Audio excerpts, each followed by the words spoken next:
नमस्कार दर्शकों, आप देख रहे हैं न्यूज टुडे, जिसमें हर खबर है जरूरी और हर विश्लेषण है खास। बात करते हैं मुख्य सुर्खियों की। संयुक्त राज्य अमेरिका के राष्ट्रपति ने टेक इट्स डाउन एक्ट पर हस्ताक्षर कर इसे कानून बना दिया। सोडियम आयन बैटरी के क्षेत्र में भारतीय वैज्ञानिकों को मिली बड़ी सफलता। एक रिपोर्ट के अनुसार महिला उद्यमी वैश्विक जीडीपी में $5 ट्रिलियन तक की वृद्धि कर सकती हैं। नीति आयोग की एक रिपोर्ट के अनुसार विकसित भारत 2047 के लक्ष्य को प्राप्त करने के लिए रक्षा आपूर्ति श्रृंखलाओं को मजबूत करना आवश्यक है। गवर्नमेंट ई मार्केटप्लेस यानी GEM पोर्टल ने 8वां स्थापना दिवस मनाया। चलिए बुलेटिन की शुरुआत करते हैं और बढ़ते हैं आज की पहली मुख्य खबर की ओर। संयुक्त राज्य अमेरिका के राष्ट्रपति ने टेक इट डाउन एक्ट पर हस्ताक्षर कर इसे कानून बना दिया। टेक इट डाउन एक्ट बिना सहमति के किसी की निजी तस्वीरें या वीडियो या डीप फेक से निर्मित वीडियो ऑनलाइन शेयर करना अपराध बनाता है। साथ ही प्लेटफॉर्म्स को 48 घंटों के भीतर ऐसे कंटेंट को हटाना होगा। आपको बता दें कि सुव्यक्त डीप फेक के पीड़ित अब उन्हें बनाने वाले लोगों के खिलाफ कानूनी कार्रवाई कर सकेंगे। चलिए सबसे पहले डीप फेक के बारे में जानते हैं। यह एक प्रकार का सिंथेटिक मीडिया है जिसमें वास्तविक डिजिटल मीडिया जैसा कंटेंट, वीडियो, ऑडियो या चित्र बनाने के लिए डीप लर्निंग एल्गोरिथम का उपयोग किया जाता है ताकि वे यथार्थवादी और भ्रामक दिखाई दें। डीप फेक शब्द डीप लर्निंग एवं फेक यानी चित्र या वीडियो में किसी व्यक्ति के चेहरे, आवाज आदि में हेरफेर करने को मिलाकर बना है। आपको बता दें कि डीप लर्निंग मशीन लर्निंग का एक उप समूह है जो मानव मस्तिष्क की जटिल निर्णय लेने की शक्ति का अनुकरण करने के लिए बहुस्तरीय तंत्रिका नेटवर्क का उपयोग करता है। इसी के साथ आइए डीप फेक से उत्पन्न खतरे भी जान लेते हैं। डीप फेक का इस्तेमाल कंपनी के अधिकारियों का रूप धारण करके कर्मचारियों को फंड ट्रांसफर करने या संवेदनशील जानकारी का खुलासा करने के लिए किया जा सकता है तथा गलत सूचना फैलाने के लिए राजनेताओं के फर्जी वीडियो बनाए जाते हैं। उदाहरण के लिए गैबोन में राष्ट्रपति के एक डीप फेक वीडियो ने तख्ता पलट का संदेह पैदा कर दिया था। इनके अलावा डीप फेक का प्रसार मीडिया में विश्वास को खत्म करता है और वैध वीडियो कंटेंट की प्रामाणिकता के बारे में संदेह पैदा करता है। इससे जनता का विश्वास कमजोर होता है। अब प्रश्न यह उठता है कि आखिर कैसे पता करें कि कोई चीज डीप फेक है अथवा नहीं। सबसे पहले है चेहरे की असंगतताएं। डीप फेक अक्सर चेहरे के कुछ भावों, लगातार प्रकाश व्यवस्था को बनाए रखने तथा सूक्ष्म हरकतों को दोहराने में संघर्ष करते हैं। उदाहरण के लिए डीप फेक वीडियो में पलकें स्वाभाविक रूप से नहीं झपकती हैं। दूसरा, अप्राकृतिक हरकतें। कभी कभी अजीब हरकतें दिखाई देती हैं, जैसे झटके से सिर घुमाना। और इनके अलावा है विकृतियां। ऐसे कंटेंट में विशेष रूप से तेज गति के दौरान अक्सर धुंधलापन दिखाई देता है। अगली खबर पर बढ़ने से पहले आइए डीप फेक से निपटने के लिए शुरू की गई पहले देख लेते हैं। सूचना प्रौद्योगिकी अधिनियम 2000 के तहत कानूनी प्रावधान के अंतर्गत सबसे पहले है धारा 66E। यह गोपनीयता का उल्लंघन करने वाली इमेज को कैप्चर या प्रसारित करने पर दंड आरोपित करती है। दूसरी है धारा 66D। किसी भी संचार उपकरण का उपयोग करके प्रतिरूपण यानी इम्पर्सोनेशन के माध्यम से धोखाधड़ी करने के लिए सजा का प्रावधान करती है। इनके अलावा है धारा 67, 67A व 67B।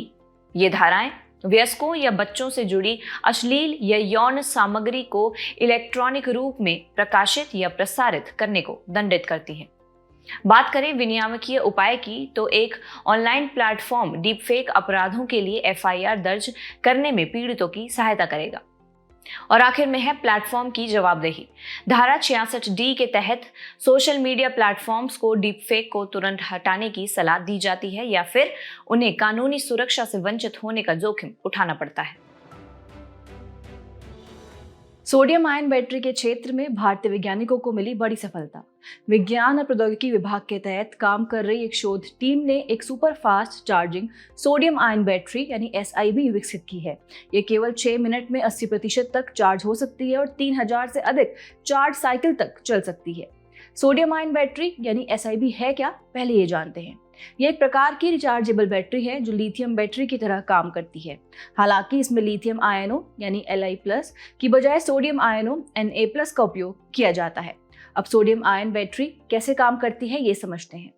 डिस्चार्ज के दौरान सोडियम आयन एनोड यानी ऋणात्मक इलेक्ट्रोड से कैथोड यानी धनात्मक इलेक्ट्रोड की ओर जाते हैं, जहां ये आयन जमा होते हैं और रिडक्शन प्रक्रिया संपन्न होती है। ये आयन इलेक्ट्रोलाइट यानी एक विद्युत कंडक्टर के माध्यम से गमन करते हैं। ये इलेक्ट्रोलाइट विभवांतर यानी पोटेंशियल डिफरेंस उत्पन्न करके विद्युत प्रवाह को संभव बनाते हैं और फिर रिचार्ज के दौरान सोडियम आयन एनोड पर वापस लौट आते हैं। चलिए आगे बढ़ते हुए लिथियम आयन बैटरी यानी LIBs की तुलना में सोडियम आयन बैटरी यानी SIBs के लाभ जानते हैं। पहला है लागत। SIBs की लागत तुलनात्मक रूप से कम होती है। सोडियम के यौगिक लिथियम से सस्ते होते हैं, जिससे बैटरी की कुल लागत 15% से 20% तक कम हो सकती है। दूसरा, आपूर्ति श्रृंखला का विकेंद्रीकरण। सोडियम धरती पर भरपूर मात्रा में पाया जाता है, जिससे इसका उत्पादन दुनिया के अलग अलग हिस्सों में हो सकता है। इससे भू राजनीतिक जोखिम का असर कम हो जाता है। उदाहरण के लिए 2023 तक वैश्विक लिथियम प्रसंस्करण में चीन की लगभग 60% हिस्सेदारी थी। ये स्थिति लिथियम आपूर्ति श्रृंखलाओं में मौजूद केंद्रीयता को उजागर करती है, जिसमें SIBs विविधता लाने में मदद कर सकती है। तीसरा है प्रौद्योगिकी। SIBs वस्तुतः LIBs की तुलना में ज्यादा और कम दोनों तापमान पर काम कर सकती है, इसलिए तापमान में अधिक भिन्नता वाले क्षेत्रों में भी इनका सुरक्षित रूप से उपयोग किया जा सकता है। और आखिरी है सुरक्षा। SIBs का परिवहन 0 वोल्टेज यानी पूरी तरह डिस्चार्ज पर भी किया जा सकता है। इससे LIBs की तुलना में आग लगने का जोखिम कम होता है और सुरक्षा उपायों की लागत भी कम होती है। एक रिपोर्ट के अनुसार महिला उद्यमी वैश्विक GDP में $5 ट्रिलियन तक की वृद्धि कर सकती हैं। यह संभावना cherry Blair foundation for women की एक रिपोर्ट में व्यक्त की गई है। इसमें बताया गया है कि महिला उद्यमी निम्न और मध्यम आय वाले देशों में आर्थिक समृद्धि एवं गरीबी उन्मूलन में महत्वपूर्ण भूमिका निभा सकती हैं। यदि महिलाएं पुरुषों के बराबर उद्यमिता में भाग लें तो वैश्विक GDP में लगभग $5 ट्रिलियन की बढ़ोतरी हो सकती है। यह आंकड़ा जापान की अर्थव्यवस्था के बराबर है। हालांकि महिलाओं का व्यवसायों में अच्छा खासा स्वामित्व है, जो कि लैटिन अमेरिका में लगभग 50%, पूर्वी एशिया में लगभग 44% है। फिर भी उन्हें कई व्यवस्थागत समस्याओं का सामना करना पड़ता है। ये समस्याएं उनके व्यवसाय की सफलता में बाधा बनती है। इसी के साथ आइए महिला उद्यमियों के सामने आने वाली प्रमुख चुनौतियां भी जान लेते हैं। सबसे पहली है वित्तीय उपलब्धता। ऋण लेने की उच्च लागत, गारंटी या जमानत संबंधी सख्त अनिवार्यताएं और वित्तीय ज्ञान की कमी महिलाओं के लिए पूंजी जुटाना मुश्किल बनाते हैं, तथा पंजीकरण संबंधी बाधाएं, उच्च लागत और जटिल नौकरशाही औपचारिक रूप से व्यवसाय के पंजीकरण में बाधा उत्पन्न करती हैं। बात करें इंटरनेट की कमी की तो निम्न और मध्यम आय वाले देशों में किए गए सर्वेक्षण के अनुसार 92% महिला उद्यमियों के पास निजी स्मार्टफोन है, जबकि 45% उच्च डेटा लागत और खराब कनेक्टिविटी के कारण नियमित रूप से इंटरनेट का उपयोग नहीं कर पाती हैं। इनके अलावा है ऑनलाइन सुरक्षा बाधाएं। रिपोर्ट में पाया गया है कि सर्वेक्षण में शामिल 57% महिला उद्यमियों ने किसी न किसी रूप में ऑनलाइन उत्पीड़न का सामना किया है। वहीं ई-कॉमर्स संबंधी सीमाएं देखें तो उच्च लागत, भुगतान संबंधी अनिश्चितता और जटिल ऑनबोर्डिंग के कारण ई-कॉमर्स प्लेटफॉर्म का कम उपयोग होता है। और आखिर में है आवागमन में बाधाएं। कई महिलाओं को कहीं जाने के लिए किसी के साथ की जरूरत होती है, उनके विशेष प्रबंध करने पड़ते हैं और कुछ को सुरक्षा कारणों से समय की पाबंदी का भी सामना करना पड़ता है। चलिए अगली खबर पर बढ़ने से पहले लैंगिक समानता के लिए मुख्य सिफारिशें समझते हैं। डिजिटल पहुंच के अंतर्गत वहनीय इंटरनेट और डिजिटल शिक्षा या AI प्रशिक्षण को बढ़ावा देना चाहिए। इससे महिलाएं भी डिजिटल दुनिया से जुड़ सकेंगी और लैंगिक डिजिटल विभाजन को कम किया जा सकेगा। दूसरा, व्यवसाय का औपचारिक रूप। व्यवसाय पंजीकरण की प्रक्रिया को सरल बनाना और रुकावटों को हटाना चाहिए। इसी के साथ कानूनी संरक्षण की बात करें तो लैंगिक हिंसा के खिलाफ मजबूत कानून बनाना चाहिए और शिकायत दर्ज करने की प्रक्रिया को आसान एवं प्रभावी बनाना चाहिए, तथा वित्तीय समावेशन के अंतर्गत मोबाइल मनी और डिजिटल भुगतान के साधनों को बढ़ावा देना चाहिए। इससे महिलाएं आसानी से वित्तीय सेवाओं तक पहुंच बना सकेंगी। और आखिर में है ऑनलाइन सुरक्षा, अर्थात महिलाओं को ऑनलाइन उत्पीड़न से बचाने के लिए मानव और AI आधारित मॉडरेशन टूल्स का उपयोग करना चाहिए। नीति आयोग की एक रिपोर्ट के अनुसार विकसित भारत 2047 के लक्ष्य को प्राप्त करने के लिए रक्षा आपूर्ति श्रृंखलाओं को मजबूत करना आवश्यक है। हालिया वर्षों में भू राजनीतिक तनावों के बढ़ने, रक्षा उत्पादों की वैश्विक आपूर्ति में बाधा उत्पन्न होने और साइबर सुरक्षा जैसे खतरों ने रक्षा क्षेत्र से जुड़े लॉजिस्टिक की सुविधाओं को उजागर किया है। नीति आयोग ने अपने एक शोध पत्र में संबंधित लक्ष्यों को प्राप्त करने के लिए सुधारों का सुझाव दिया है, जैसे कि रक्षा उत्पादों के निरंतर आपूर्ति में आने वाली चुनौतियों को दूर करना और 2029 तक देश में ही 3 लाख करोड़ रुपए मूल्य का रक्षा क्षेत्र से जुड़ा उत्पादन करना। चलिए सबसे पहले भारत में रक्षा उत्पादन की स्थिति को देखते हैं। 2023-24 में भारत का वार्षिक रक्षा उत्पादन 1,27,000 करोड़ रुपए रहा, जो 2014-15 की तुलना में 174% की वृद्धि दर्शाता है। रक्षा उत्पादों का निर्यात भी बढ़ा है। ये 2023-24 में 21,000 करोड़ रुपए तक पहुंच गया, जो अब तक का सबसे अधिक है। और फिर है निजी क्षेत्र की भागीदारी। 2024-25 में रक्षा निर्यात में निजी क्षेत्र का योगदान 15,233 करोड़ रुपए रहा। चलिए अब ये जानते हैं कि नीति आयोग की नीतिगत सिफारिशें क्या हैं। पहला, सार्वजनिक निजी भागीदारी यानी पीपीपी को बढ़ावा देना चाहिए। इसके तहत मरम्मत व रखरखाव को आउटसोर्स करना चाहिए तथा अनुसंधान एवं विकास में सार्वजनिक और निजी क्षेत्र के बीच सहयोग को बढ़ावा देना चाहिए। दूसरा, सरकार के स्वामित्व में और कॉरपोरेट द्वारा संचालित यानी गवर्नमेंट ओन्ड कॉरपोरेट ऑपरेटेड यानी गोको मॉडल अपनाना चाहिए। इससे निजी क्षेत्र की कंपनियों को रक्षा क्षेत्र के स्वामित्व वाली भूमि का औद्योगिक गतिविधियों के लिए उपयोग करने का अवसर प्राप्त होगा। इतना ही नहीं, एमएसएमईज को प्रोत्साहन देना चाहिए और रक्षा उत्पादों की खरीद प्रक्रियाओं को सरल बनाना चाहिए। साथ ही मंजूरी जैसी विनियामक प्रक्रियाओं में देरी को कम करना चाहिए। इसके अलावा साइबर सुरक्षा रणनीतियां भी इस रिपोर्ट का अहम हिस्सा हैं। नीति आयोग ने सुझाव दिया है कि रक्षा आपूर्ति श्रृंखलाओं के लिए राष्ट्रीय स्तर के ब्लॉकचेन सुरक्षा मानकों पर आधारित ब्लॉकचेन आधारित सुरक्षा फ्रेमवर्क बनाना चाहिए। साथ ही साइबर सुरक्षा ऑडिट नियमित रूप से करना चाहिए। इसके अलावा किसी भी प्रकार के साइबर खतरे का तुरंत पता लगाने के लिए केंद्रीकृत प्लेटफॉर्म की शुरुआत करनी चाहिए। रक्षा खरीद प्रक्रिया में स्मार्ट कॉन्ट्रैक्ट्स को बढ़ावा देना चाहिए। अब कानूनी और नीतिगत सुधारों की बात करें तो रक्षा कानूनों में संशोधन करना चाहिए। इससे देश में ही रक्षा उत्पादन को बढ़ावा मिलेगा, साइबर सुरक्षा को मजबूत मिलेगी और भू राजनीतिक संकटों का समय रहते समाधान किया जा सकेगा। एक ऐसा ही कानून डिफेंस ऑफ इंडिया एक्ट 1962 है। विश्व के देशों के साथ रक्षा क्षेत्र में सहयोग देखें तो प्रौद्योगिकी का आदान प्रदान बढ़ाना चाहिए। संयुक्त राज्य अमेरिका, रूस, इजराइल जैसे देशों के साथ रणनीतिक साझेदारियों का विस्तार करना चाहिए। साथ ही सामरिक उत्पादों की आपूर्ति के लिए किसी एक आपूर्तिकर्ता पर निर्भर रहने की बजाय कई आपूर्तिकर्ताओं पर विचार करना चाहिए। चलिए बुलेटिन में आगे बढ़ने से पहले रक्षा आपूर्ति श्रृंखलाओं में आने वाली रणनीतिक चुनौतियां और संकट भी जान लेते हैं। पहली है आयात पर निर्भरता और भू राजनीतिक खतरे। रक्षा आपूर्ति श्रृंखलाएं कई महत्वपूर्ण रक्षा उपकरणों के लिए विदेशी आपूर्तिकर्ताओं पर निर्भर करती हैं। भू राजनीतिक तनाव बढ़ने या व्यापार पर प्रतिबंध के कारण इनकी आपूर्ति बाधित हो सकती है। दूसरी चुनौती है साइबर सुरक्षा से संबंधित खतरे।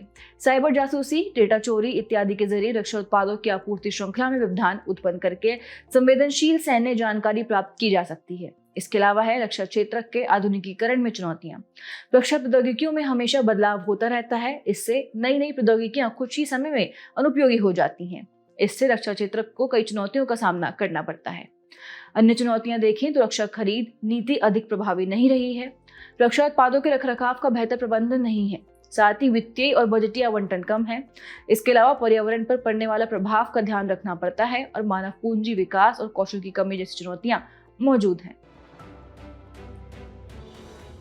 गवर्नमेंट ई मार्केट प्लेस यानी GEM पोर्टल ने 8वां स्थापना दिवस मनाया।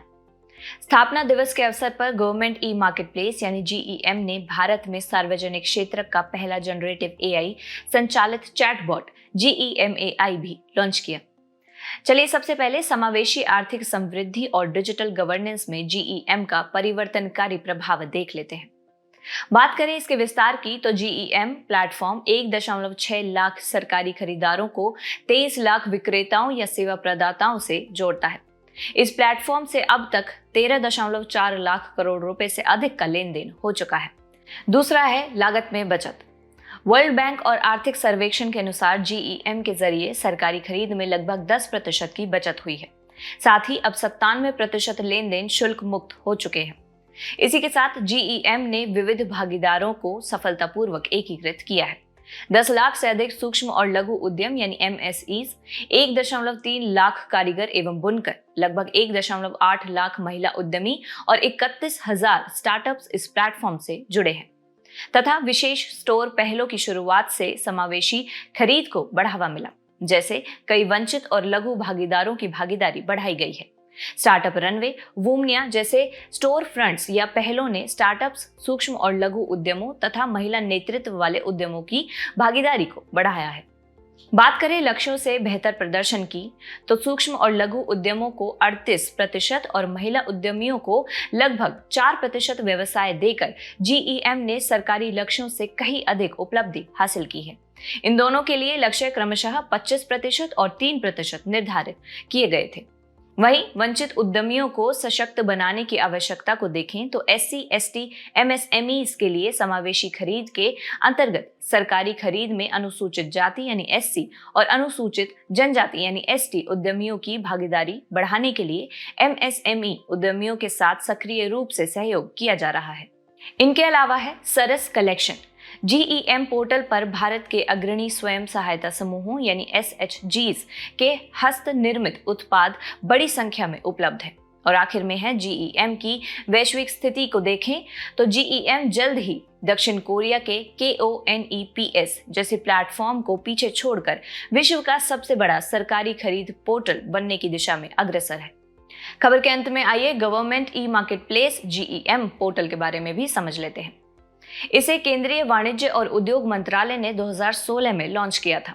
इसका उद्देश्य केंद्र और राज्य सरकारों, उनके विभागों तथा सार्वजनिक क्षेत्र के उपक्रमों द्वारा वस्तुओं एवं सेवाओं की खरीद बिक्री हेतु विशेष डिजिटल ई-कॉमर्स पोर्टल है।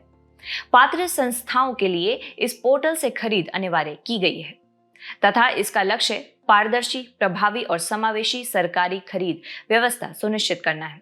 पहले यह कार्य आपूर्ति एवं निपटान महानिदेशालय यानी DGS&D के माध्यम से संपन्न किया जाता था। बात करें अन्य विशेषताओं की तो इससे सूक्ष्म और लघु उद्यमों से खरीद के प्रावधानों का नियम पूर्वक और स्वतः पालन सुनिश्चित होता है तथा निर्णय लेने में मदद करने तथा धोखाधड़ी और विसंगति का पता लगाने के लिए एडवांस्ड एनालिटिक्स का उपयोग किया जाता है। इसी के साथ विक्रेता की पहचान को गोपनीय रखते हुए निर्बाध और पारदर्शी खरीद प्रक्रिया अपनाई गई है।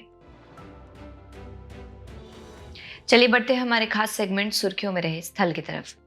आज हम बात करेंगे अर्जेंटीना की, जिसकी राजधानी है ब्यूनस आयर्स। हाल ही में अर्जेंटीना के लॉस ग्लेशियर्स नेशनल पार्क में स्थित व्हाइट जायंट कहे जाने वाले पेरिटो मोरेनो ग्लेशियर का क्षेत्र हिमखंड के टूटने से कम हो रहा है। लॉस ग्लेशियर्स नेशनल पार्क एक यूनेस्को विश्व धरोहर स्थल है।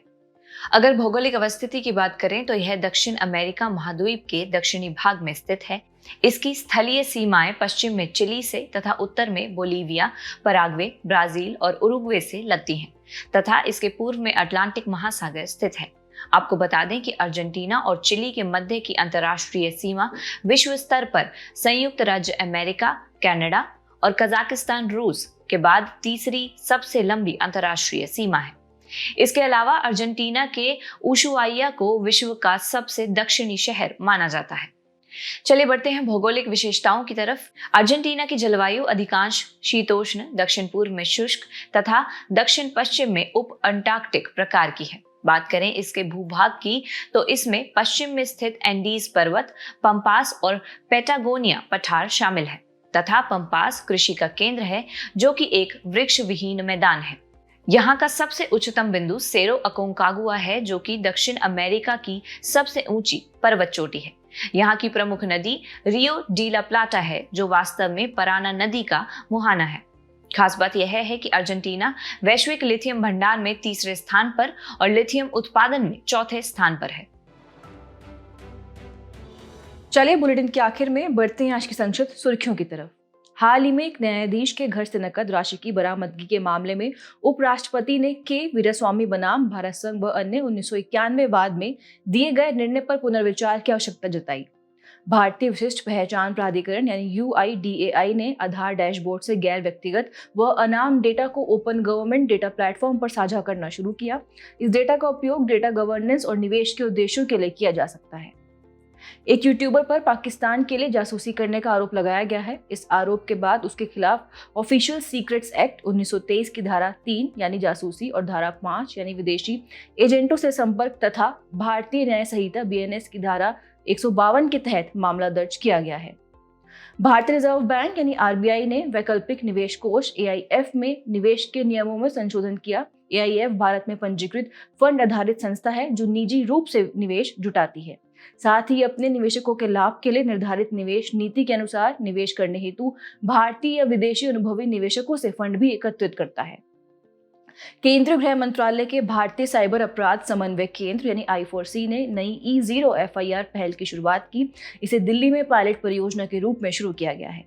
ऑपरेशन ओलिविया ने ओडिशा के गहीरमाथा तट पर 8 लाख से अधिक ओलिव रिडले कछुओं को बचाया। इसे 1980 के दशक में भारतीय तटरक्षक बल ने शुरू किया था। यह हर साल नवंबर से मई तक आयोजित किया जाता है। एक हालिया अध्ययन से पता चला है कि ग्लोबल एनवायरनमेंट फैसिलिटी के अंतर्गत धनराशि प्रकृति की रक्षा करने वाले देशज लोगों तक नहीं पहुंच रही है। आपको बता दें कि GEF एक प्रमुख अंतर्राष्ट्रीय वित्तीय तंत्र है। इसकी स्थापना 1992 में रियो पृथ्वी शिखर सम्मेलन के दौरान विकासशील देशों को जटिल चुनौतियों से निपटने और अंतर्राष्ट्रीय पर्यावरणीय लक्ष्यों को पूरा करने में मदद करने के लिए की गई थी। भारत में पहली बार अरुणाचल प्रदेश राज्य में एक नई तितली प्रजाति यूथालिया मलक्काना पाई गई है। ये तितली मुख्य रूप से इंडो ऑस्ट्रेलियन क्षेत्र में पाई जाती है। जाने से पहले आपकी समझ की परीक्षा के लिए डालते हैं एक नजर हमारे स्पेशल सेगमेंट प्रश्नोत्तरी पर।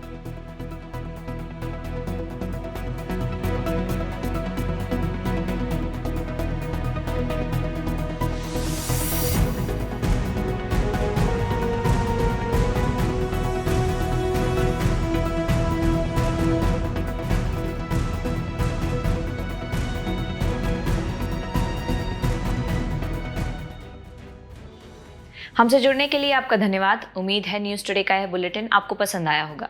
न्यूज़ टुडे की PDF को डाउनलोड करने के लिए और आज की क्विज के उत्तर के लिए डिस्क्रिप्शन में दिए गए लिंक्स पर क्लिक कीजिए।